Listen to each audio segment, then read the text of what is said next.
Welcome to Hercule Mystery. Dear listener, to a tale where death does not silence the truth. Imagine a mist-shrouded manor, its windows glowing faintly against the darkness, and a widow who receives a letter written by her husband 6 months after his death. Was it sent from beyond the grave, or by someone who wishes her to believe it? Secrets, betrayal, and fear twist together inside Ravenscroft Manor, and only Hercule Poirot, with his little grey cells, can untangle the web. Every whisper hides a lie, every glance conceals a motive, and one question lingers in the fog. Can the dead truly speak?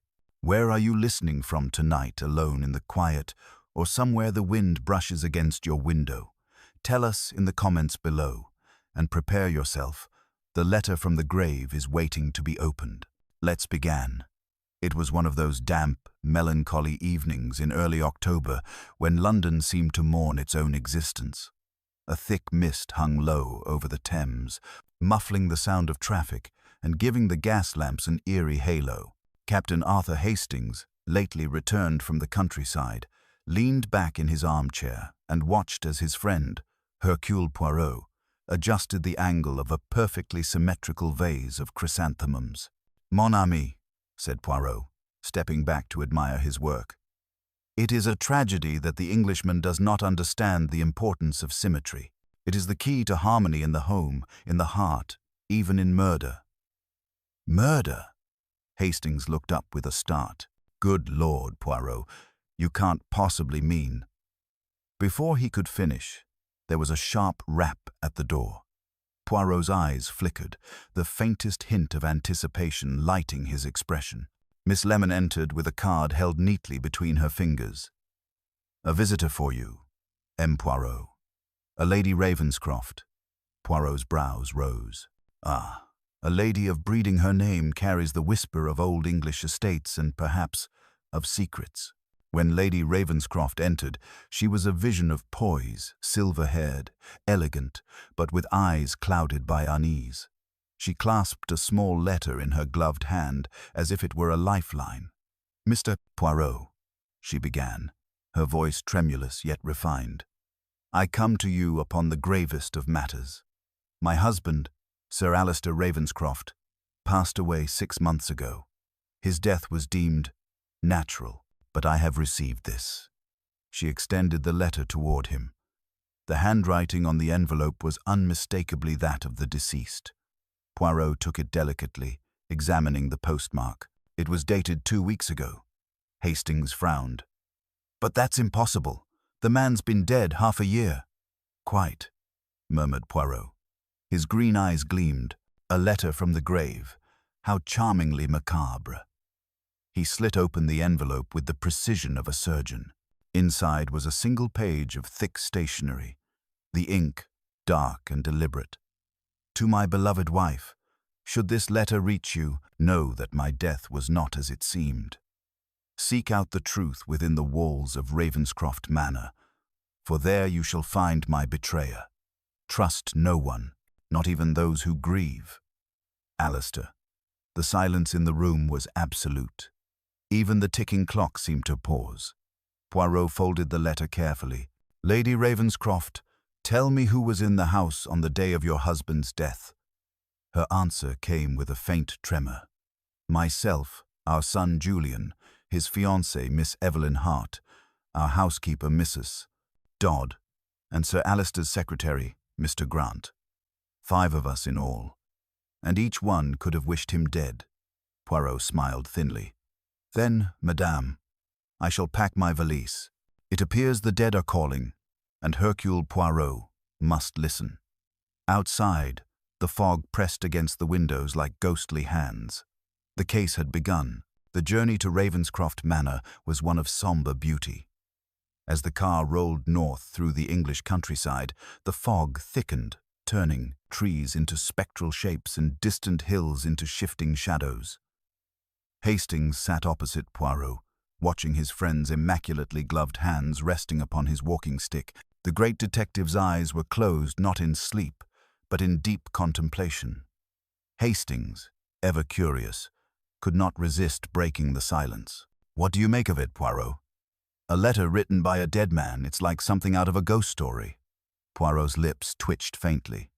There are no ghosts, Hastings. Only the living who pretend to be them. Someone wished Lady Ravenscroft to believe that the past had reached out from the grave. The handwriting, exactly matching that of her late husband, was meant to convince her. Non, mon ami. This is no haunting. It is deception, most delicate and most deliberate. The countryside gave way to a long avenue of elms, their leaves rustling like whispers as the car approached the manor. Ravenscroft stood atop a rise, its stone facade pale against the dimming sky. The house seemed both noble and mournful, its windows glimmering like tired eyes. As they drew nearer, Hastings felt a chill, perhaps from the mist, perhaps from something less tangible. A butler met them at the door, his expression grave. "Good evening, gentlemen. Lady Ravenscroft awaits you in the drawing room." The drawing room was vast and shadowed, its high ceiling adorned with faded frescoes. A fire crackled in the hearth, but the warmth did little to dispel the unease in the air. Lady Ravenscroft rose from her seat at their entrance, her face pale but composed. At her side stood a tall young man with dark hair and the restless energy of youth, Julian Ravenscroft. Beside him, slender and poised, was Evelyn Hart, his fiancée, whose beauty was the fragile kind that trembles beneath strain. Near the fireplace, a stout woman in plain attire, Mrs. Dodd.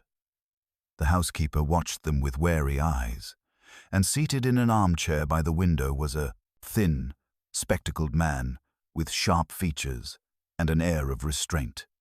"Mr. Grant, the secretary." Poirot inclined his head.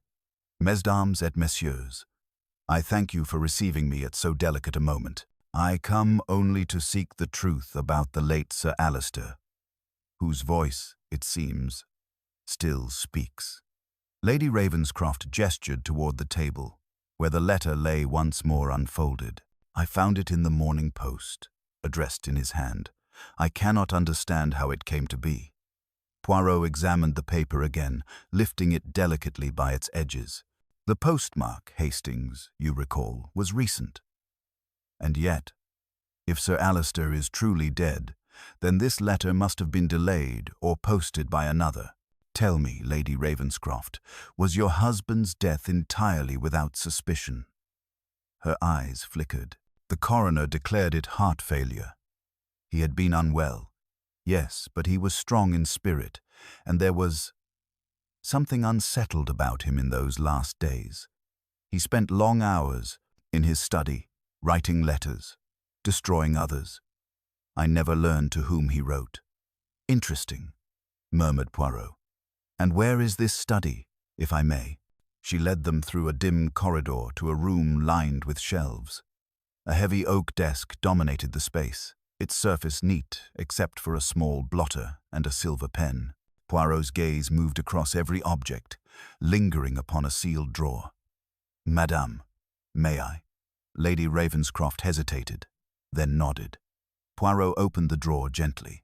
Inside lay a bundle of letters bound with twine, unposted, addressed, each one bearing Sir Alistair's unmistakable script. He took one and read a few lines silently, his brow lifting. "They are drafts," he said softly, "to various acquaintances. Some are cordial, others curious. This one speaks of betrayal and fear, yet none were sent."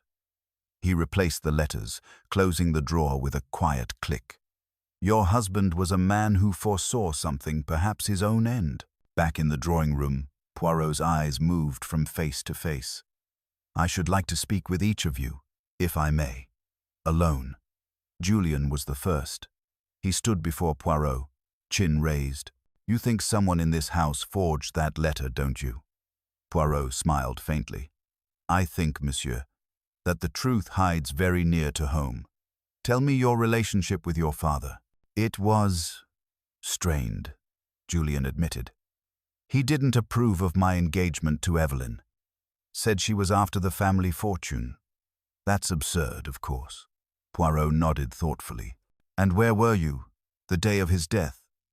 In the stables. I was training the new mare. Poirot's gaze held his a moment longer before turning away. Merci, monsieur. When Evelyn entered, she seemed nervous, her hands twisting a silk handkerchief. I loved Sir Alistair, she said quickly, as though rehearsed. He treated me like a daughter. Then why does fear tremble in your voice, mademoiselle? Poirot asked gently. She said nothing, merely lowered her eyes. By the time he dismissed Mrs. Dodd and Mr. Grant, dusk had deepened into night. Poirot stood once more by the fire, his face lit by flickering flame.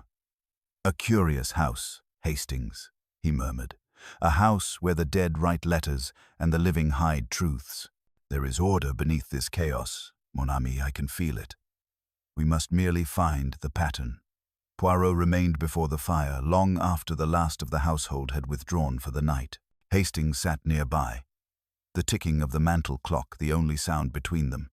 The great detective's eyes followed the rise and fall of the flames, as if seeking meaning in their rhythm.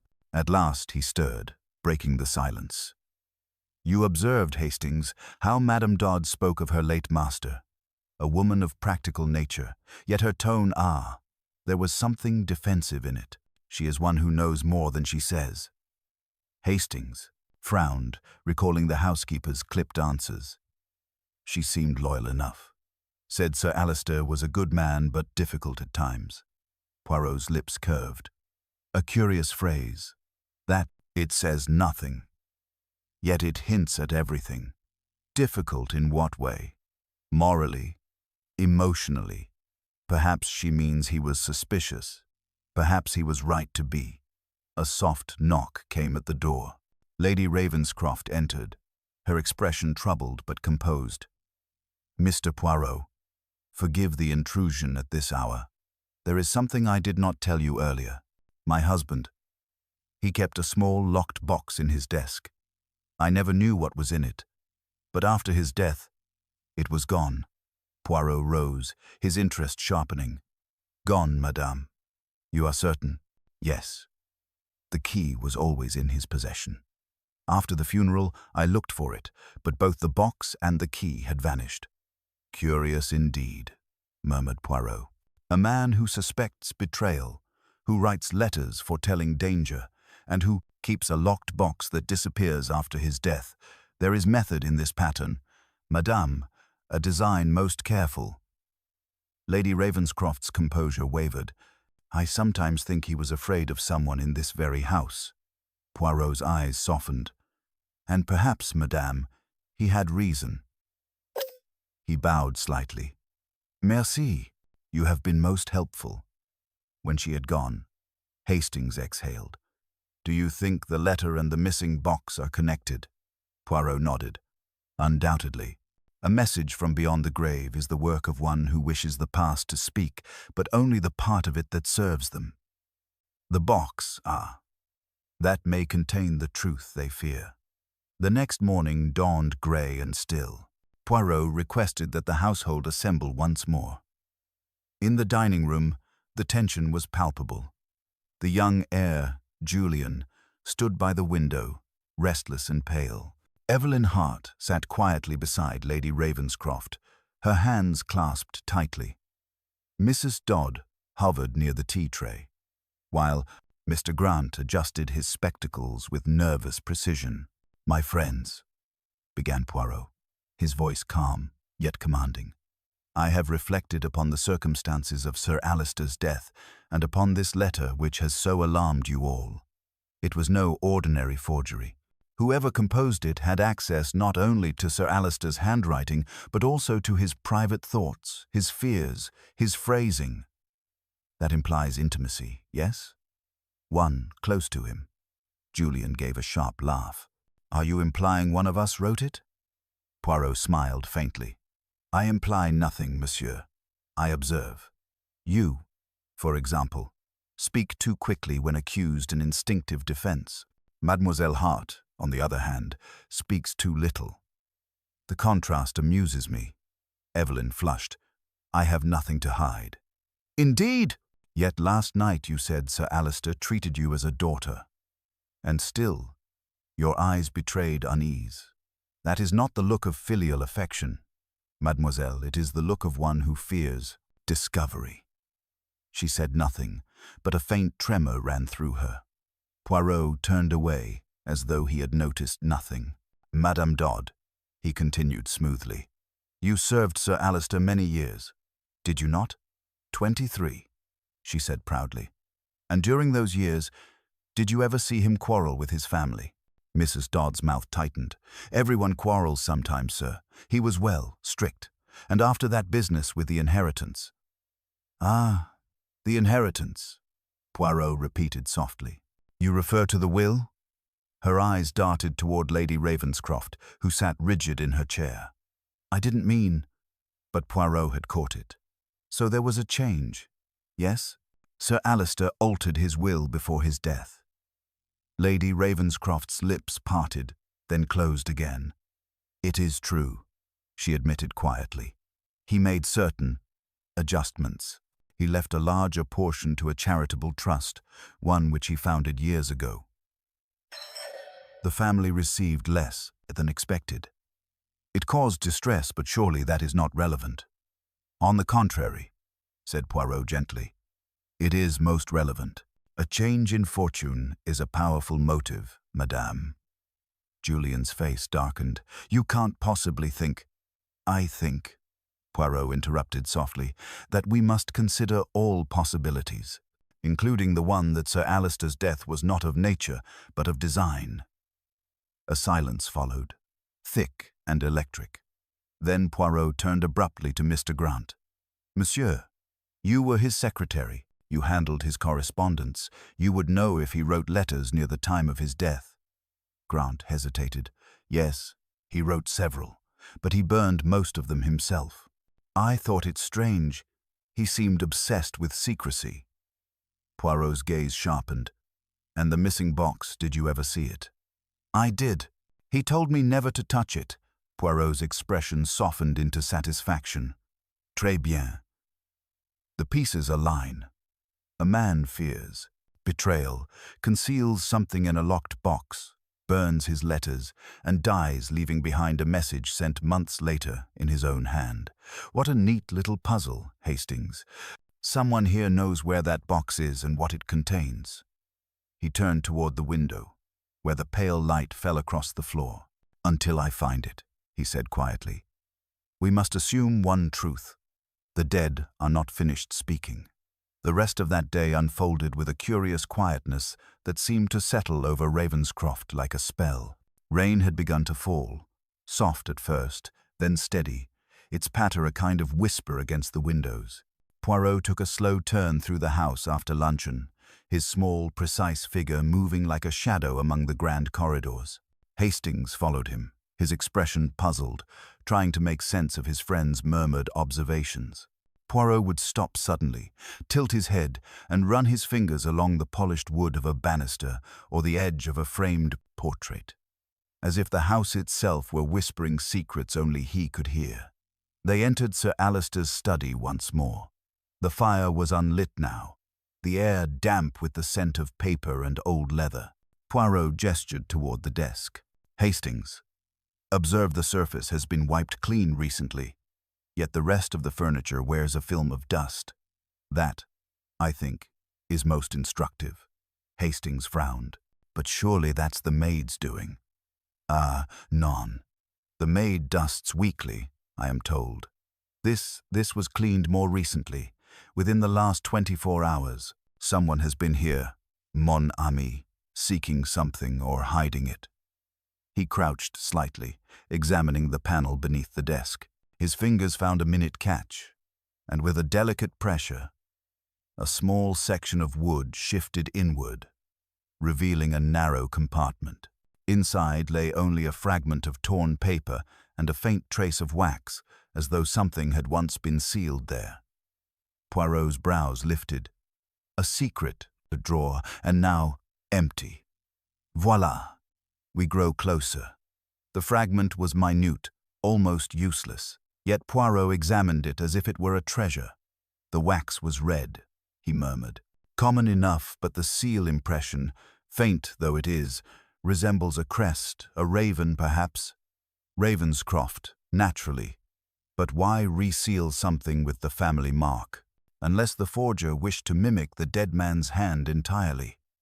He replaced the panel carefully and stood. We must discover who had reason to come here during the night.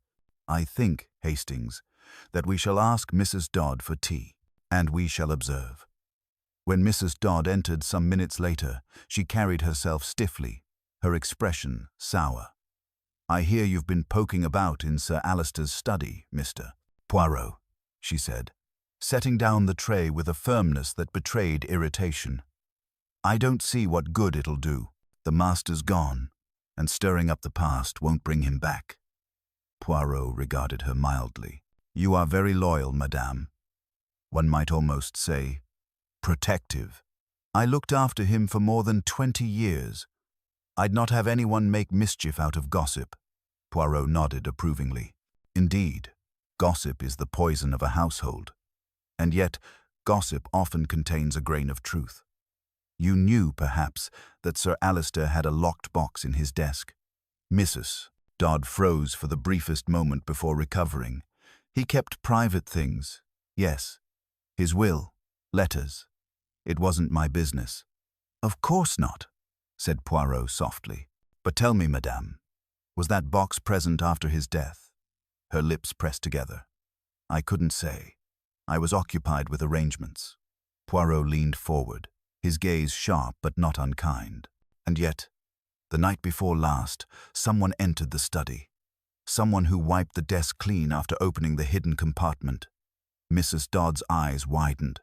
How could you possibly? He raised a finger. Ah, madame, it is not important how I know, only that I do. Perhaps you were seeking to protect the family, or perhaps you feared something within that drawer might do harm if found. For a long moment she said nothing, her knuckles whitening against the edge of the tray. At last she muttered, there were things better left buried. He'd written letters, terrible ones. He suspected everyone, even her ladyship. Hastings started. You mean Lady Ravenscroft? Mrs. Dodd nodded grimly. He grew paranoid those last weeks. Said someone was watching him. I burned one of his drafts after he died, to spare her ladyship the pain. Poirot's voice softened. You acted from kindness, perhaps, but in doing so, you may have destroyed the key to his murder. For if Sir Alister feared betrayal, who better to silence him than the one he trusted most? She stared at him, breathing heavily. I didn't kill him, Mr. Poirot. I swear it. I do not say that you did, he replied, bowing slightly. But you may have hidden the truth, and that, madame, is its own form of guilt. When she had gone, the rain had ceased, leaving only the drip of water from the eaves.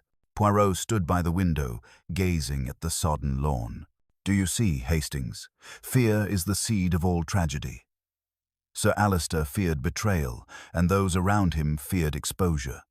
Between such fears, truth is suffocated. Hastings sighed. Then where does that leave us? Closer than before, said Poirot quietly.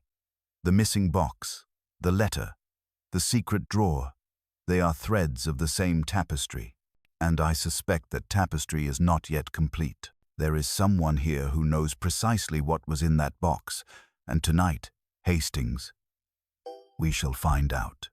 He smiled faintly, his reflection caught in the glass. The night reveals what daylight conceals, mon ami. We shall watch, and perhaps the living ghost will come to visit. That evening, as twilight bled into night, a heavy stillness settled over Ravenscroft Manor. The rain had passed, but the air remained charged with a kind of restless tension.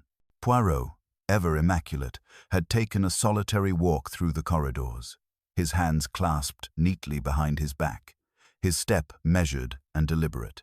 Hastings followed at a respectful distance, his nerves pricked by the eerie quiet, the kind that made the ticking of a clock sound like a hammer in a tomb.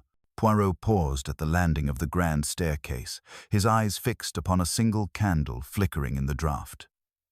You feel it too, Hastings, he murmured. The house. It breathes unease.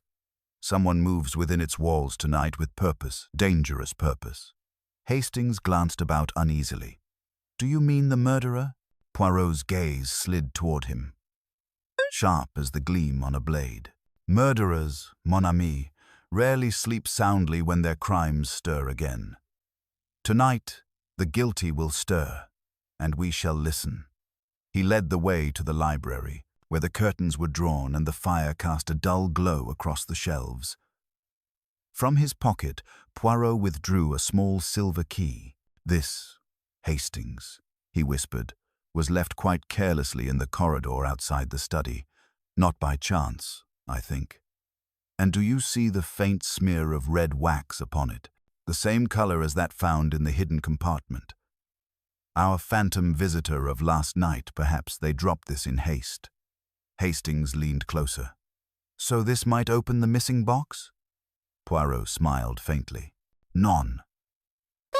The box, I fear, is long gone. But the one who took it must believe that its contents, whatever they may be, still hold power. Power enough to risk exposure.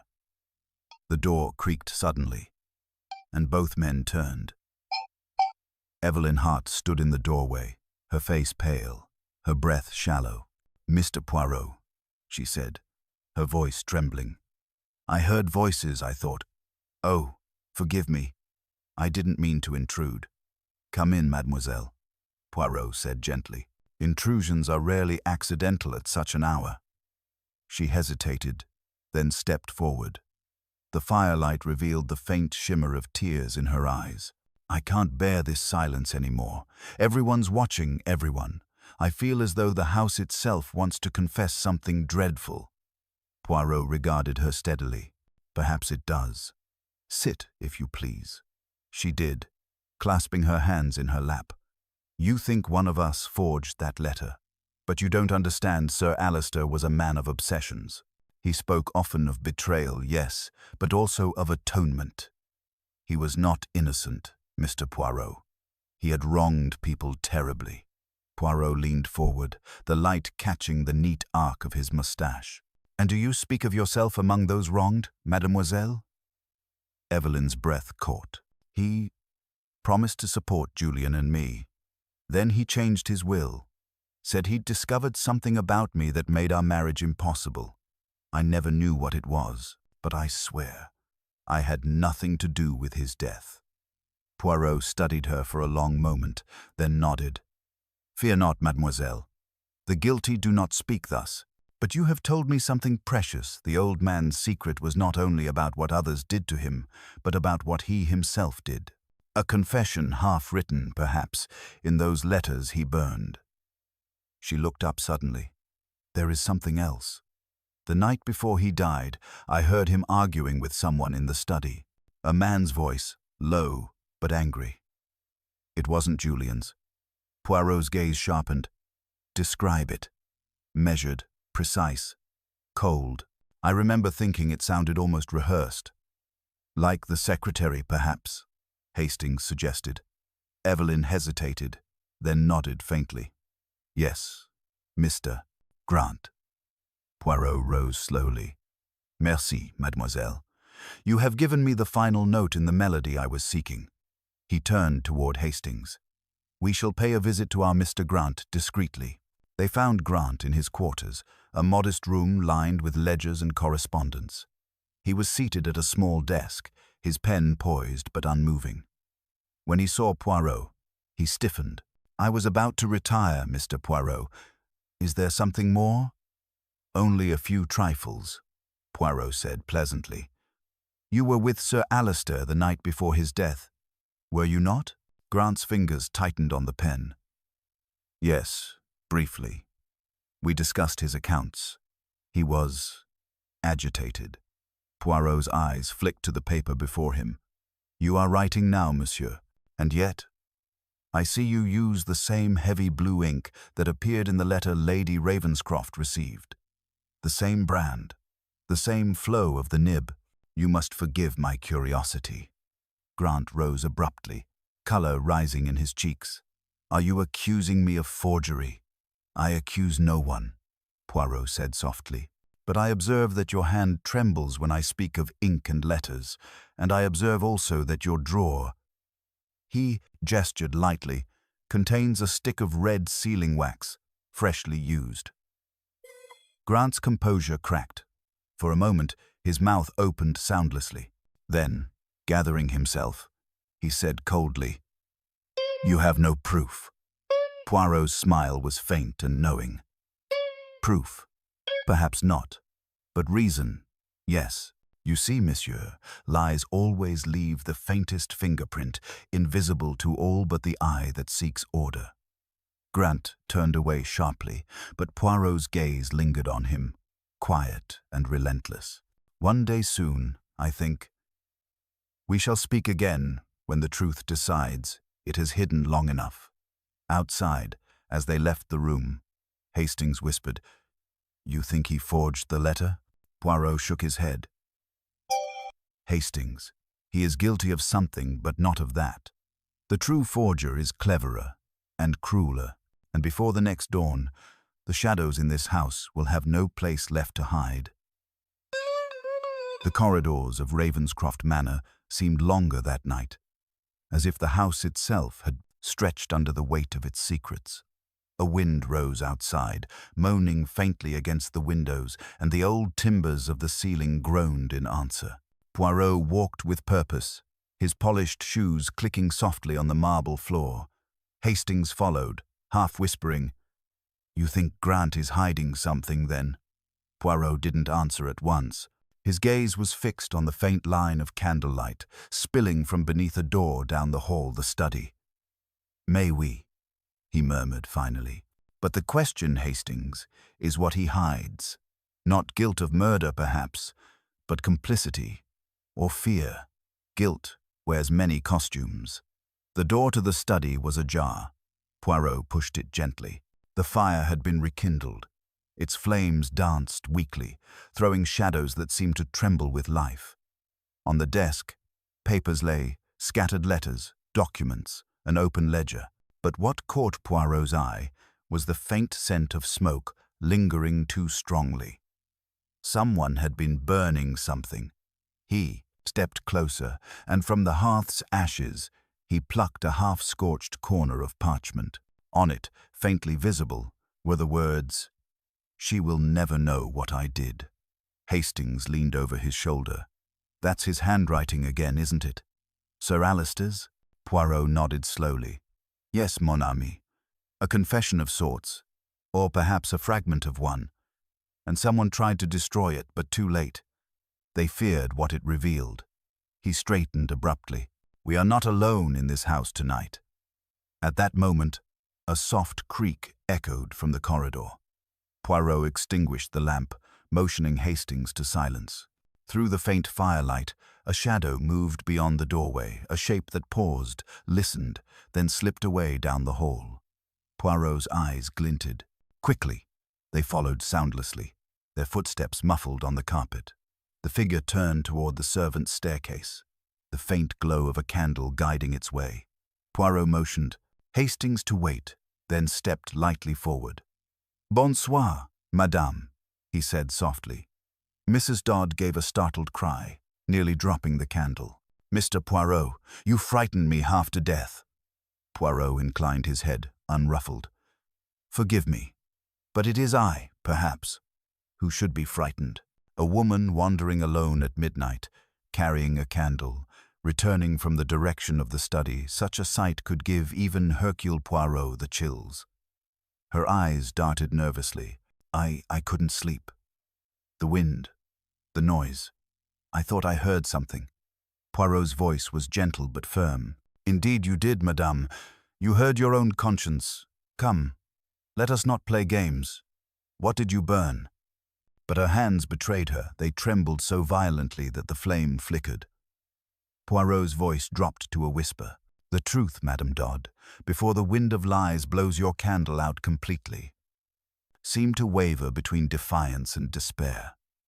Then, with a small sob, she said, "He made me do it, Mr. Grant. He told me there were letters in the study that could ruin the family. He said Lady Ravenscroft would be destroyed if they ever came to light. He gave me the key, told me to burn everything. I didn't know what was in them. And did you? Poirot asked softly. She hesitated. I read one. Just one.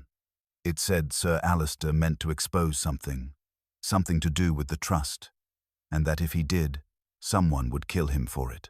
But I swear I didn't understand more than that. Then it is worse than I thought. The letter from the grave was no mere forgery to frighten, it was a warning left unheeded. He turned sharply toward Hastings. We must see Grant at once. They returned to the secretary's quarters, but the room was empty. The chair lay overturned, a drawer left open, and the window, though latched earlier, now hung ajar, the curtains billowing inward with the wind. On the writing table, beneath a paperweight, lay a single envelope addressed in neat, deliberate handwriting. To M. Hercule Poirot. Poirot broke the seal carefully. The note inside was brief. You were right. The truth was never meant to be found. I can no longer carry it. Forgive me. It was unsigned. Hastings read it over his shoulder, his face paling. Good Lord, Poirot. You think he's? Poirot nodded grimly. Gone. Perhaps to flee. Perhaps to die. Either way, he seeks to silence himself. The wind howled suddenly, rattling the panes. Poirot folded the letter and placed it in his pocket. It begins to fit Hastings. A man dies fearing betrayal. His secretary destroys his words. A letter arrives months later to accuse the living. And now, another man vanishes into the night. The pattern emerges. But one thread is still loose, the one who benefits from the chaos. They searched the grounds by lamplight, but found nothing save footprints leading toward the woods beyond the estate.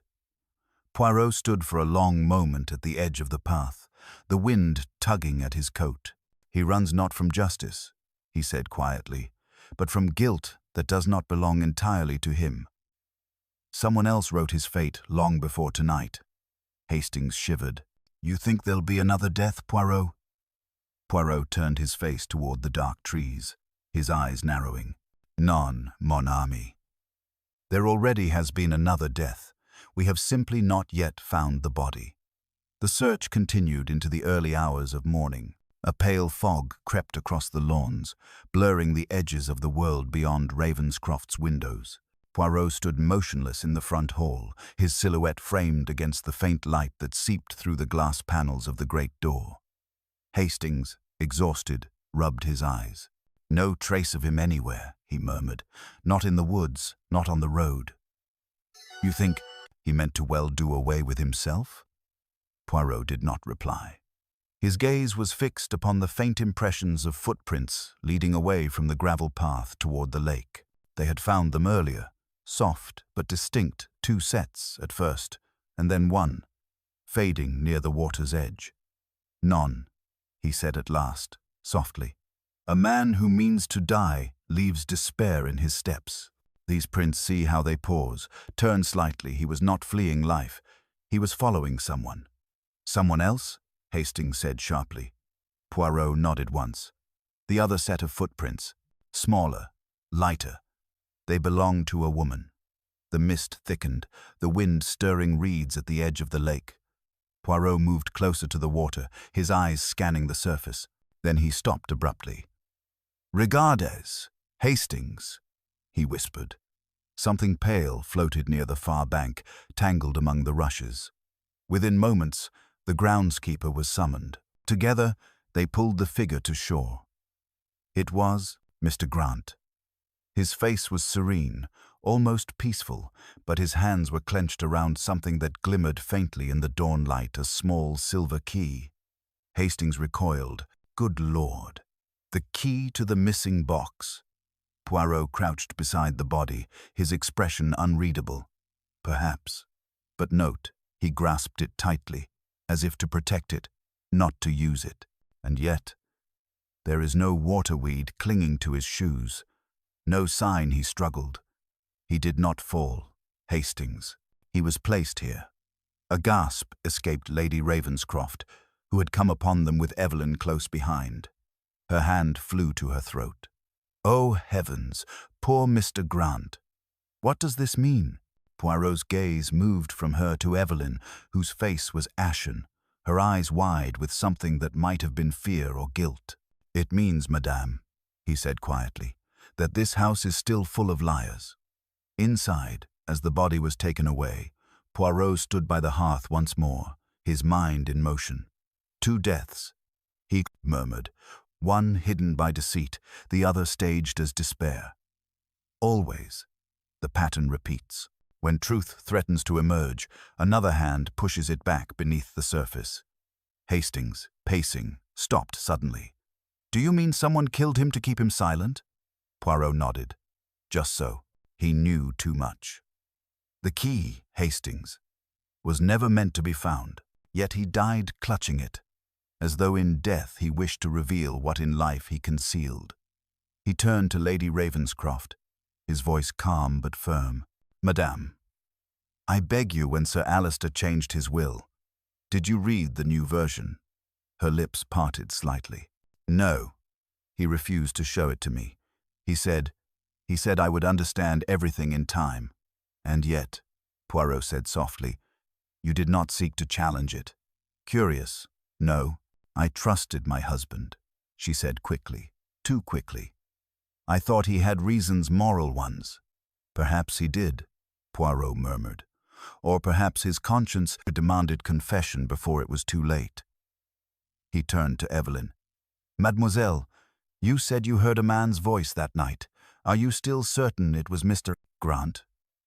Her gaze flickered toward Lady Ravenscroft and back again. I thought it was. But now, I'm not sure. Poirot's eyes gleamed. Non, mademoiselle. You are quite sure. Only your courage falters. For if it was not Mr. Grant, it must have been someone closer, someone whose voice you know too well to mistake. The silence that followed was thick enough to feel. The clock on the mantel ticked like a heartbeat. At last, Evelyn whispered, I can't. Poirot's voice softened. You must. The truth hides behind fear, but it is fear that gives it power. Speak, and you break it. She looked down, trembling. I heard Sir Alister arguing with Julian. Lady Ravenscroft gasped. Julian, my son? Evelyn nodded, tears brimming. He was angry. He said his father was ruining everything, that if the will went through, the trust would collapse and we'd be left with nothing.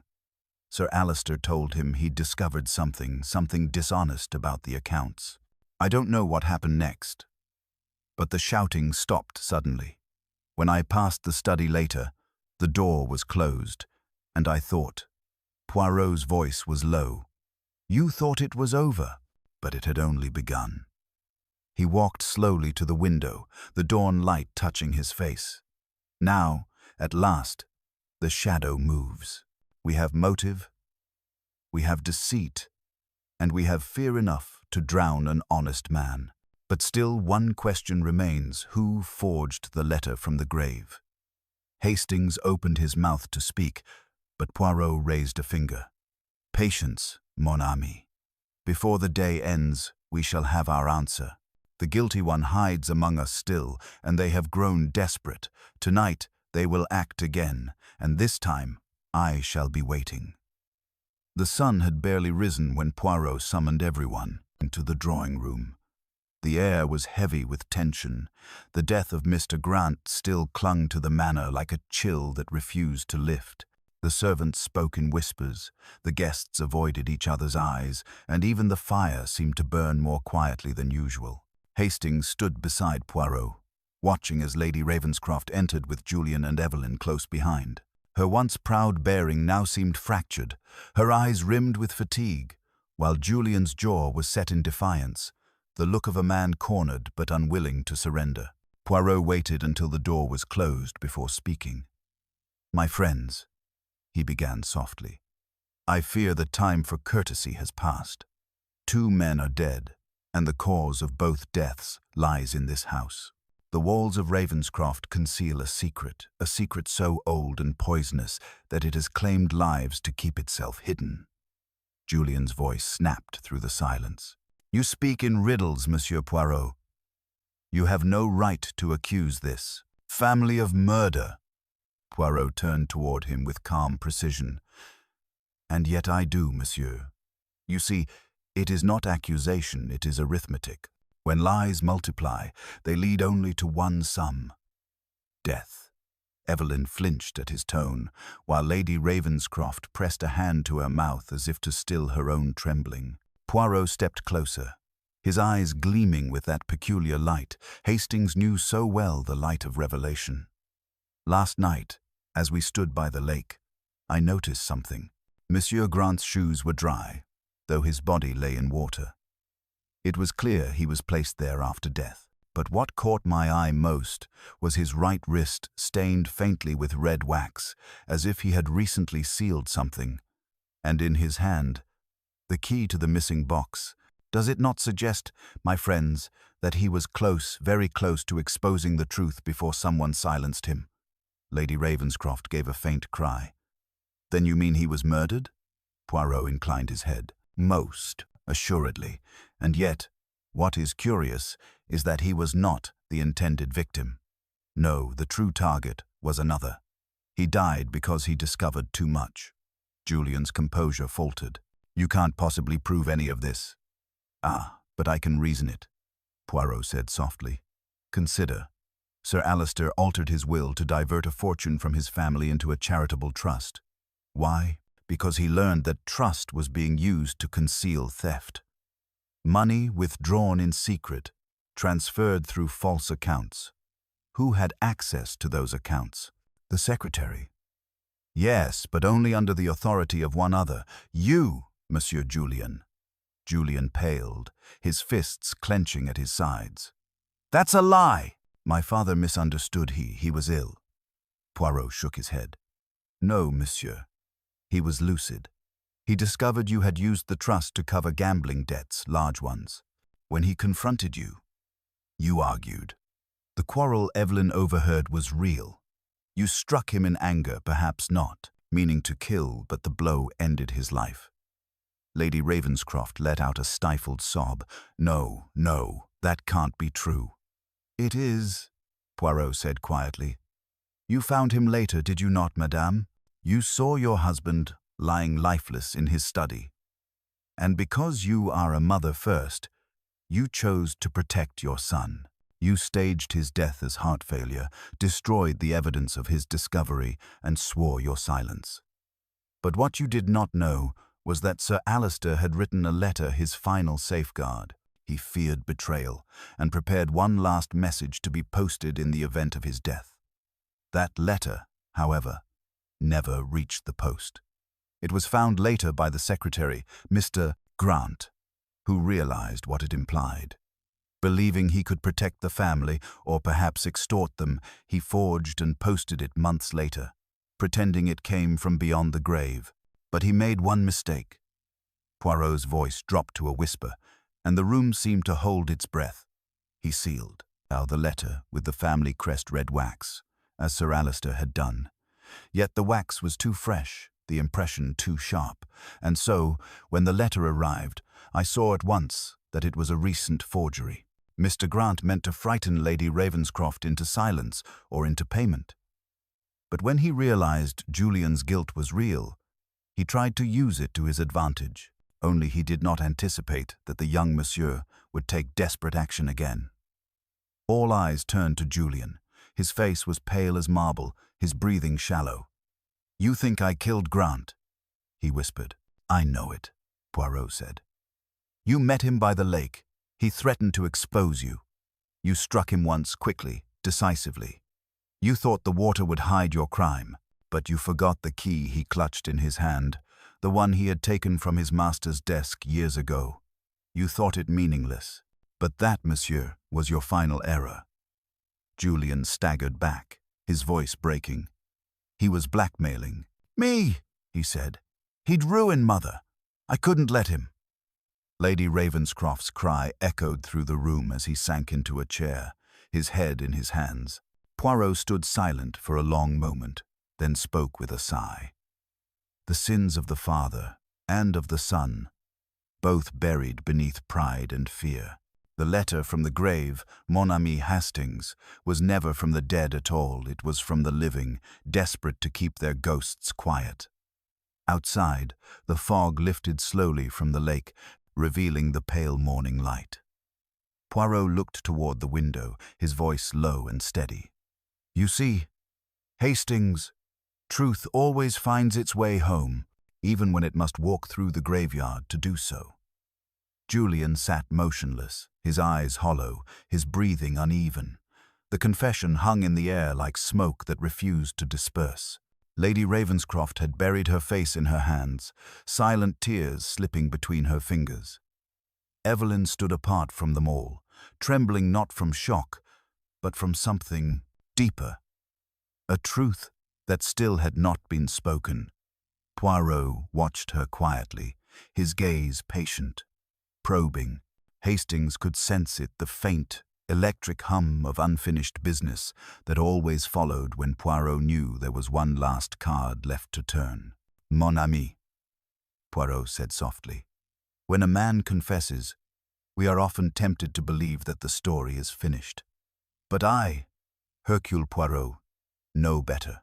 Confession can be the final lie, the lie that spares another." Julian's head snapped up. "I told you the truth. Did you?" Poirot's voice was calm but sharp. "You struck your father in anger, yes, but not fatally. You forget. I examined his papers, his pen, his posture. The blow you describe could not have killed him, it lacked force. Sir Alistair Ravenscroft was already dying, but not from violence. He was poisoned." A stunned silence followed. Even the fire seemed to falter. Poirot continued, each word deliberate. "The medical report, heart failure. Convenient, is it not? The symptoms of certain poisons, digitalis, for instance, mimic the heart's betrayal so perfectly that even a doctor might be deceived. I suspected it when I found a single residue on the glass beside his bed. Bitter almond. Tell me, Lady Ravenscroft, who prepared your husband's nightly drink." Her face went white. "It was me," she whispered. "I gave him his tonic. But I swear, Poirot raised a hand. "Please, madame, let us not tarnish the beauty of truth with more untruth. You gave him his tonic, yes, but not the poison. That was introduced earlier into the bottle itself. It was placed in his study, precisely where he would pour it himself that night." Hastings felt a shiver. "Then who?" Poirot turned his gaze toward Evelyn Hart. "Mademoiselle, perhaps you can tell us." Her lips parted, but no sound emerged. For a long moment, she stood as if turned to stone. Then, with a strangled sob, she said, "I didn't mean to. Kill him. I swear I didn't." Lady Ravenscroft gasped. Julian staggered to his feet. "Evelyn, what are you saying?" She faced him, tears streaking her face. "He threatened to destroy us, Julian. He said he'd expose everything, that you'd lose everything. He told me I wasn't good enough for you, that I'd ruin your name. I begged him to change his mind." He laughed. "I only meant to frighten him. I thought if he became ill, he'd see how fragile life is, how cruel he was being. I didn't know it would." Her words broke into a sob. Poirot's eyes were grave. "You used the tincture he kept for his heart, the one clearly marked with the warning label. You meant only to weaken him, yes, but in your ignorance, you sealed his fate." Julian's voice was a whisper of disbelief. You killed my father." Evelyn reached for him, desperate. "I did it for you, for us. I couldn't bear to lose you, everything we dreamed of." He recoiled as if struck. Poirot stepped forward, his voice low and firm. "Love, when twisted by fear, becomes the cruelest poison of all. You sought to save the man you loved by destroying the man who stood in your way.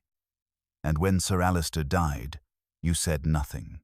But when the letter arrived, the letter from the grave, you panicked. You believed it was his vengeance. Evelyn shook her head, trembling. I thought I was losing my mind. I thought. Poirot's tone softened.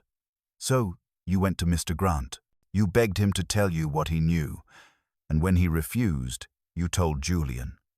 It was you, mademoiselle, who led him to the lake. No, I didn't know he would.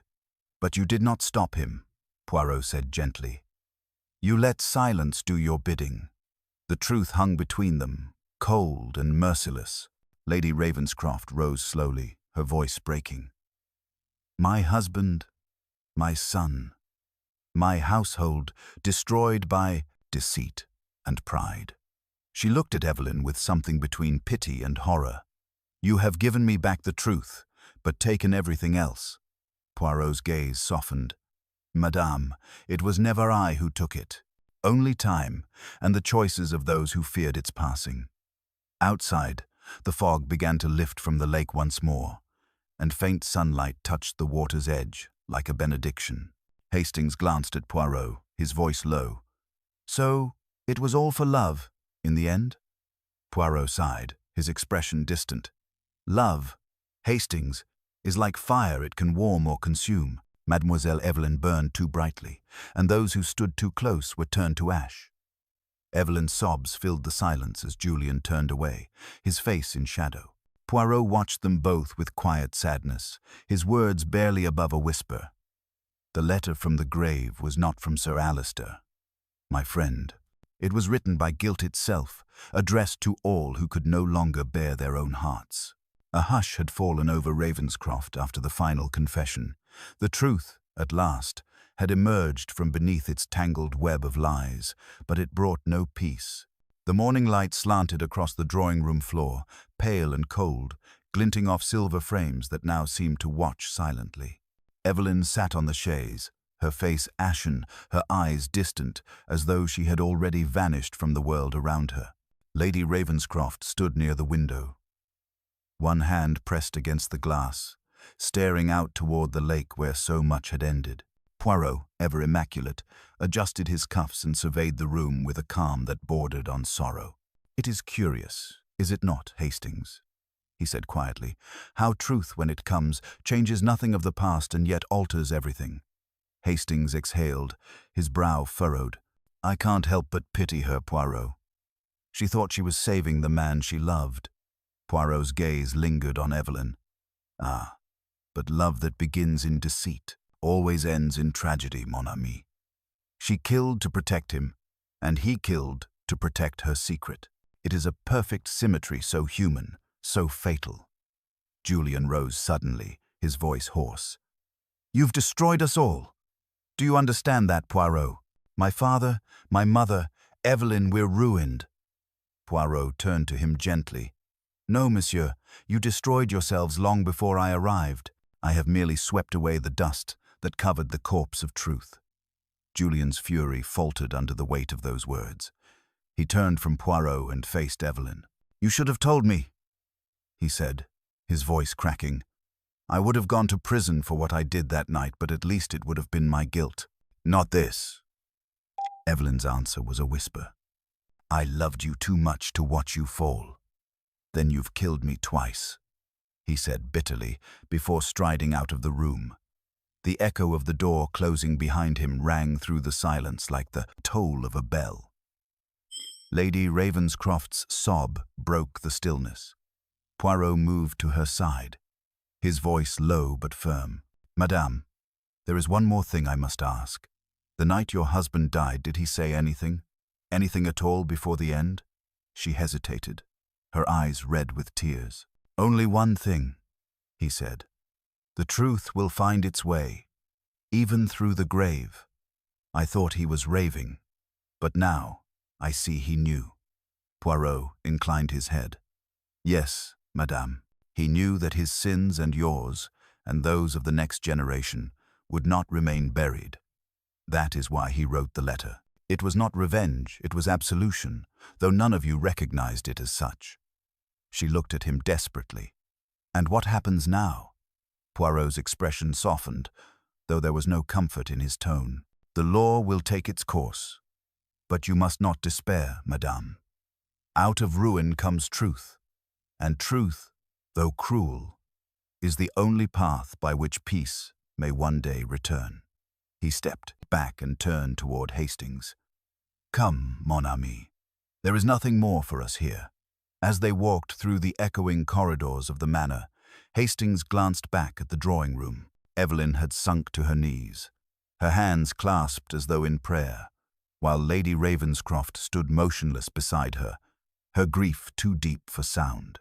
The great house seemed to exhale, its secrets at last laid bare.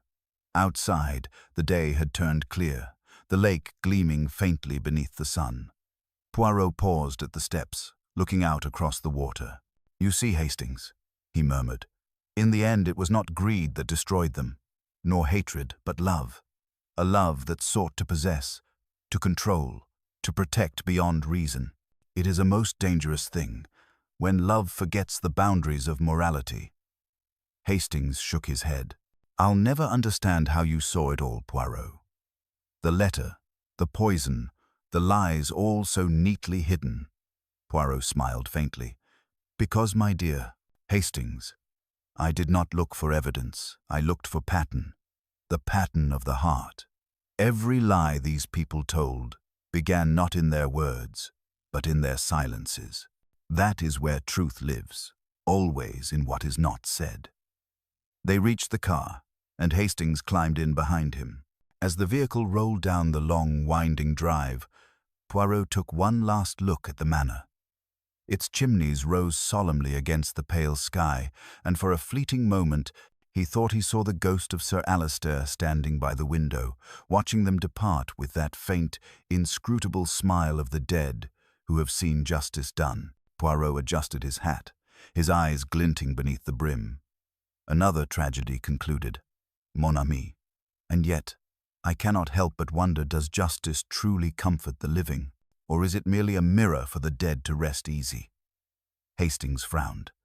You think Evelyn deserves mercy? Poirot's gaze drifted toward the road ahead. I think, he said softly, that mercy and justice are not always strangers, but they seldom meet under the same roof. The car turned the final bend, and Ravenscroft Manor disappeared behind a veil of trees. The case of the letter from the grave was closed. Yet, as the countryside unfolded in silence before them, Hastings could not shake the chill that lingered in his chest, the feeling that some letters, once sent, never truly stopped being read. Poirot leaned back, his voice quiet, almost to himself. Ah, mon ami, one day perhaps mankind will learn. To tamper with the heart is to write one's own epitaph.